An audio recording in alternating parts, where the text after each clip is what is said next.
स्थानिक स्वराज्य संस्थेच्या निवडणुकीची आचारसंहिता 10 नोव्हेंबरपर्यंत लागण्याची शक्यता आहे आणि या सगळ्या पार्श्वभूमीवर आता शिवसेना उद्धव बाळासाहेब ठाकरे पक्षाची मोर्चेबांधणी सुरू झाली आहे। हिंगोलीच्या वसमतमध्ये शिवसेना उद्धव बाळासाहेब ठाकरे या पक्षाची आढावा बैठक झाली आहे। दादा, काय कानमंत्र दिला आहे कार्यकर्त्यांना निवडणुकीच्या पार्श्वभूमीवर? नाही बघा, तुम्हाला जर माहिती असेल तर ज्या पद्धतीनं आज हे सरकार वागत आहे, जे शेतकरी इतका त्रस्त असताना, एवढे मोठे मोठे आंदोलन चालू असताना फक्त आश्वासन देऊन त्याचे म्हणजे पानं पुसत आहेत, त्यांचे जे तोंडाला पानं पुसत आहेत, हे अतिशय निंदनीय बाब आहे। आज पाहायला गेलं तर तुम्ही बघा, संबंध महाराष्ट्रामध्ये खूप मोठ्या प्रमाणात नुकसान झालं। त्यातल्या त्यात हिंगोली असेल, नांदेड असेल, परभणी असेल, आपलं यवतमाळ असेल, याच्यामध्ये तर भयंकर नुकसान झालं आहे।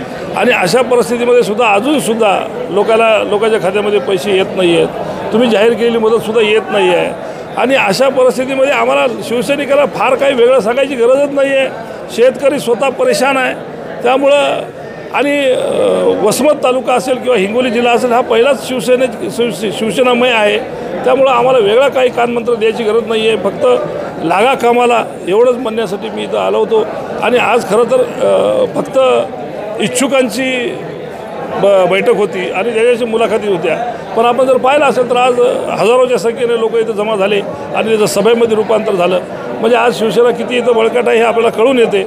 मी वेगळं सांगणं हे अतिशयोक्ती होईल, पण तुम्हालासुद्धा चांगल्या प्रकारे माहीत आहे की इथं शिवसेना किती बळकट आहे। विधानसभेची निवडणूक आघाडीमध्ये लढलीत, आता युती करणार आहात का स्वतंत्र लढणार आहात? नाही, आघाडीमध्येच लढवायचा आमचा प्रामाणिक प्रयत्न आहे आणि आम्ही म्हणजे शेवटपर्यंत आघाडीमध्येच लढवण्याचा प्रयत्न करू। नगरपालिकेची जागा ही सर्वसाधारण महिलेला सुटलेली आहे, कोण उमेदवार महिला नवीन चेहरा पुढे करणार आहात यावेळेस नगरपालिका? कारण तुमच्या हक्काची जागा आहे। आमच्याकडं आमचे जिल्हा प्रमुख आहे, महिला आहे आणि त्याला जागा सुटलेली आहे, त्या पद्धतीनं आम्ही मागणी करू। म्हणजे स्वतंत्र लढलात तर रेणुका पतंगे या फिक्स उमेदवार? स्वतंत्र लढो की कसंही लढो, जागा ही आमची आहे, आमच्या पक्षाची जागा आहे। आमचा पहिला नगराध्यक्ष राहिलेला आहे, त्यामुळे आम्हालाच मिळायला पाहिजे।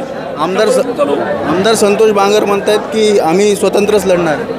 आता ते त्यांचा पक्षाचा आम्ही काय सांगू शकतो, आता त्यांचं काय काय चाललंय मी कसं बोलू शकतो? राजू नवघरे सुद्धा या ठिकाणी स्वतंत्र लढण्याची चर्चा चालू आहे। मी दुसऱ्या पक्षाबद्दल काही बोलणारच नाही आहे, कशामुळे बोलू? मला काही माहिती नाही तर मी कशाला बोलू? ते त्यांचा वैयक्तिक प्रश्न आहे। काय वाटते, शिवसेनेचा भगवा जिल्हा परिषद स्थानिक स्वराज्य संस्थेच्या निवडणुकीमध्ये फटकला जाईल?